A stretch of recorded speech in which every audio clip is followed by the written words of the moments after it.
চলো বন্ধুরা, আজকে দেখে নিই নিরামিষভাবে কিভাবে চিলি পনির করতে হয় তার রেসিপি। তার জন্য লাগছে 2টো আলু, কাঁচা লঙ্কা, আদা, ধনেপাতা, 2টো ক্যাপসিকাম আর পনির। ঠিক। চলো কিভাবে পনিরটাকে কাটি তোমাদেরকে দেখাই।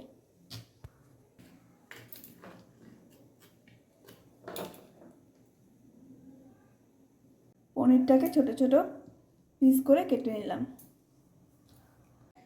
চলো কি কি উপকরণ লাগছে সব দেখিয়ে দিই।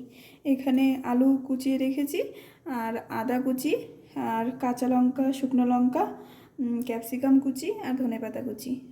আর এখানে রেখেছি জিরা। জিরা আর আদা, কাঁচা লঙ্কা, শুকনো লঙ্কা একসাথে বেটে নেব। আর এখানে পনির রেখেছি। কড়াই গরম হয়ে গেছে, এখন তেল দিয়ে দেবো।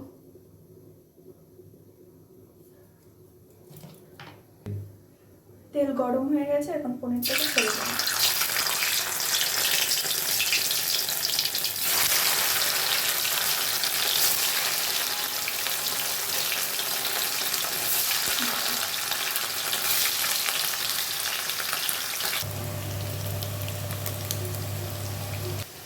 পনিরটাকে লালচে করে ভেজে নেব। পনিরটা ভাজা হয়ে গেছে, এখন উঠিয়ে নেব।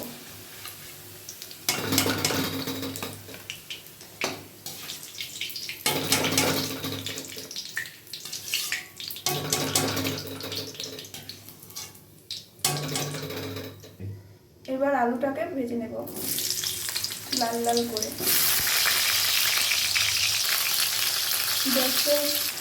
গ্যাসের ফ্লেমকে হালকা করে রেখে আলুগুলোকে ভাজতে দেবো একটু ঢাকনা দিয়ে।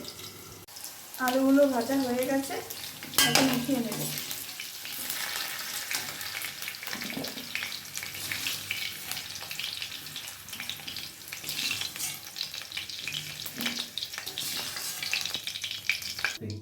এখন ক্যাপসিকামগুলো ভেজে নেব।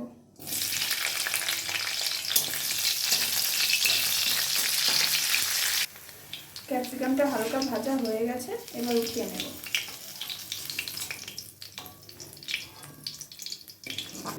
ফোড়নের জন্য নিয়ে নিয়েছি গোটা শুকনো লঙ্কা, গোটা জিরে, আর 2টো তেজপাতা।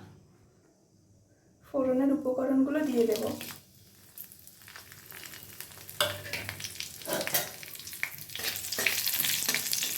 এটা হালকা জিরে, শুকনো লঙ্কা, কাঁচা লঙ্কা আর আদা একসাথে বেটে নিয়েছি, সেটা এখন দিয়ে দেব।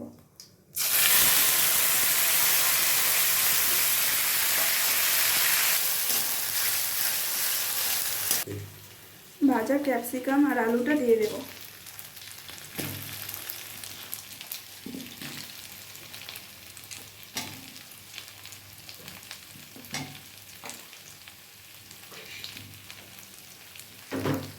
পরিমাণ মতো লবণ দিয়ে দেব, সেটা আপনাদের স্বাদ মতো আপনারা দিয়ে দেবেন। পরিমাণ মতো হলুদ গুঁড়ো দিয়ে দেব, সামান্য জল দিয়ে দেব। মশলাটাকে ভালো করে কষিয়ে নেব। এবার জল দিয়ে দেব। 10 মিনিট মতো ঢাকিয়ে দেব। ঝোল ফুটে এসছে, এখন পনিরগুলো দিয়ে দেব।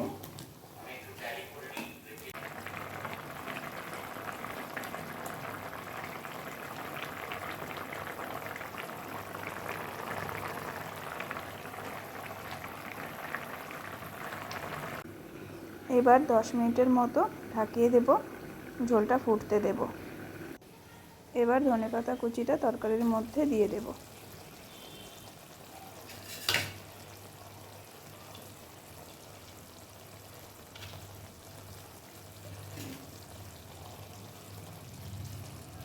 এবার তরকারিটাকে নামিয়ে নেব। খুব সহজেই তৈরি হয়ে গেল আমাদের চিলি পনির। এরকম ভিডিও যদি আপনারা আরও দেখতে চান তাহলে আমার চ্যানেলটি সাবস্ক্রাইব করে নেবে আর পাশের বেল আইকনটি প্রেস করে রাখবেন। বাই।